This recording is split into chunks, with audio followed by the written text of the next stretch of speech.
सम्राट समुद्रगुप्त, भारत का नेपोलियन, तलवार और वीणा का जादूगर।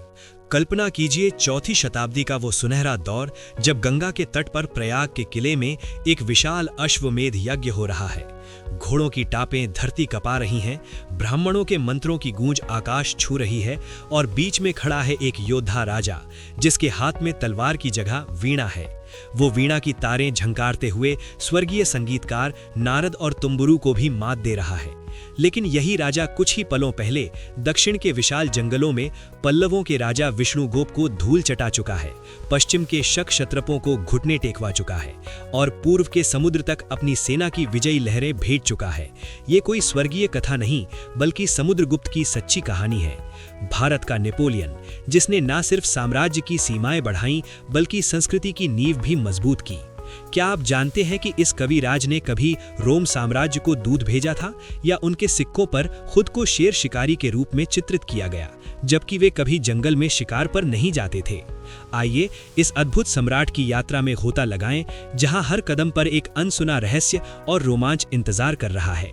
एक ऐसा राजा जिसकी तलवार ने भारत को एक किया और वीणा ने दुनिया को मंत्रमुग्ध कर दिया। समुद्रगुप्त का जन्म लगभग 335 ईस्वी के आसपास गुप्त साम्राज्य के केंद्र मगध, आधुनिक बिहार में हुआ था।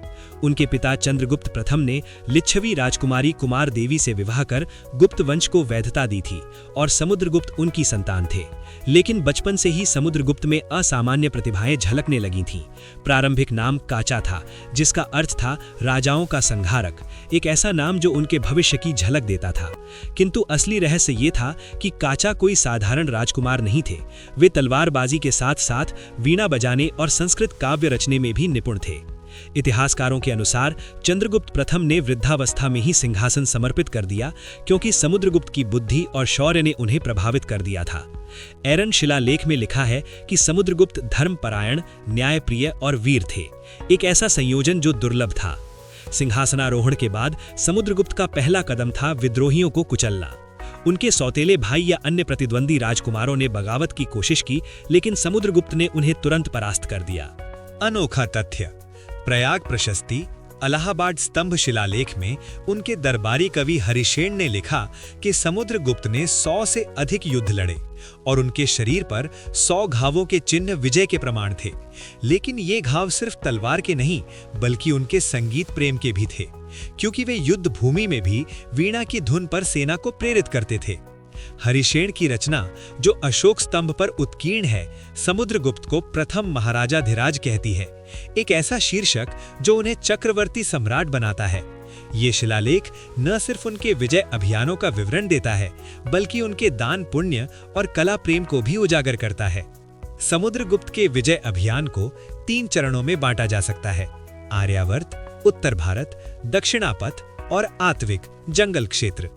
पहला चरण आर्यावर्त का था, जहां उन्होंने नग वंश के राजाओं रुद्रदेव, मातिल, नागदत्त, चंद्रवर्मन, गणपति नाग, नागसेन, अच्युतानंदिन और बलवर्मन को उखाड़ फेंका। ये नगा राजा मध्य भारत के शक्तिशाली थे, लेकिन समुद्रगुप्त की सेना ने उन्हें धूल चटा दी। अर्जुनायन, मालव, यौधेय, मद्रक, अभीर, सानकानिक, काक और खरपरीक जैसे जनजातीय गणराज्यों ने बिना युद्ध के दंड दिए। अनोखा तथ्य, समुद्रगुप्त ने इन विजित राजाओं को माफ कर दिया और उन्हें पुनः सिंहासन पर बिठा दिया। ये धर्म विजयी नीति थी, जहां विजेता जीवन दान देकर वैभव ले लेता है। प्रयाग प्रशस्ति में लिखा है कि उन्होंने 9 राजाओं का संहार किया और 12 को अधीन कर लिया, लेकिन किसी को भी क्रूरता से नहीं मारा। दूसरा चरण दक्षिणापथ का था, भारतीय इतिहास का सबसे रोमांचक अभियान। समुद्रगुप्त ने बंगाल की खाड़ी के किनारे दक्षिण की ओर कूच किया। कांची, आधुनिक चेन्नई के पास पहुंचकर पल्लव राजा विष्णुगुप्त को हराया।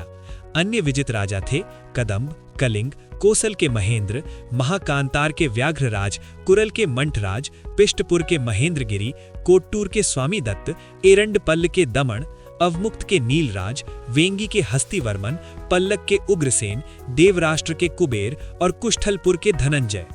ये सभी दक्षिण के शक्तिशाली वंश थे। पांड्य, चेर, चोल तक की धमकी, लेकिन समुद्रगुप्त ने उन्हें कैद किया, फिर क्षमा कर अधीन राजा बना दिया। अनोखा तथ्य, इस अभियान के दौरान समुद्रगुप्त ने कभी स्थायी किले नहीं बनाए।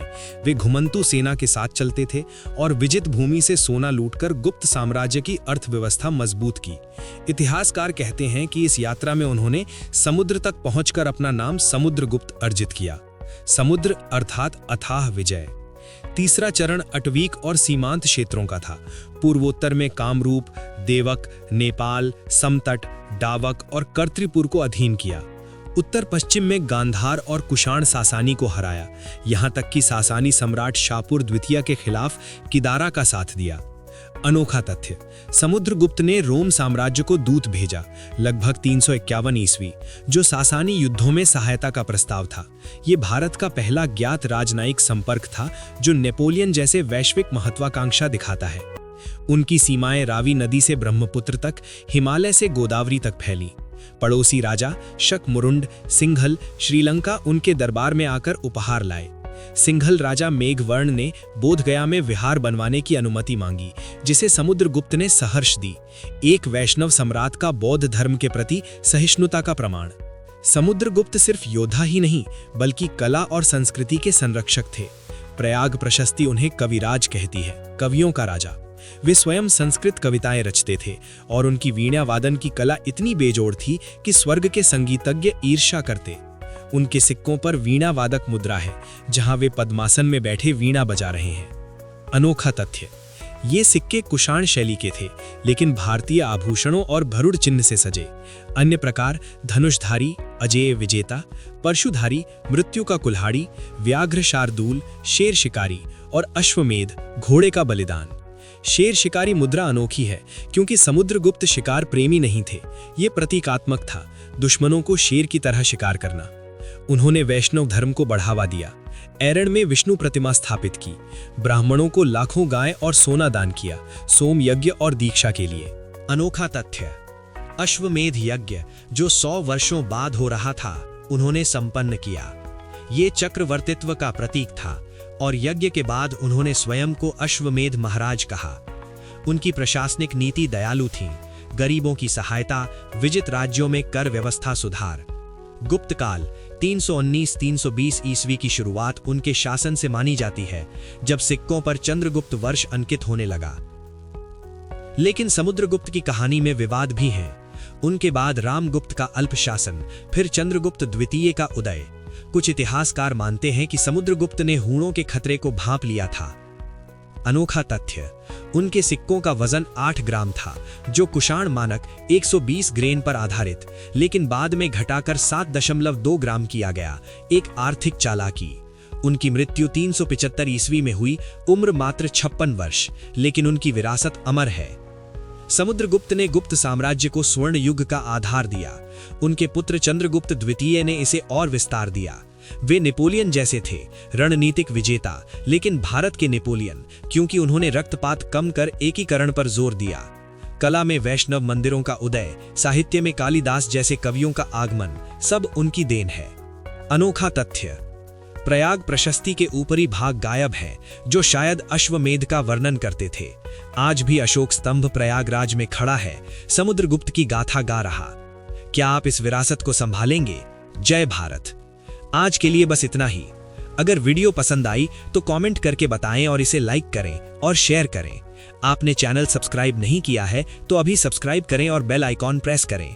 फिर मिलते हैं अगले वीडियो में।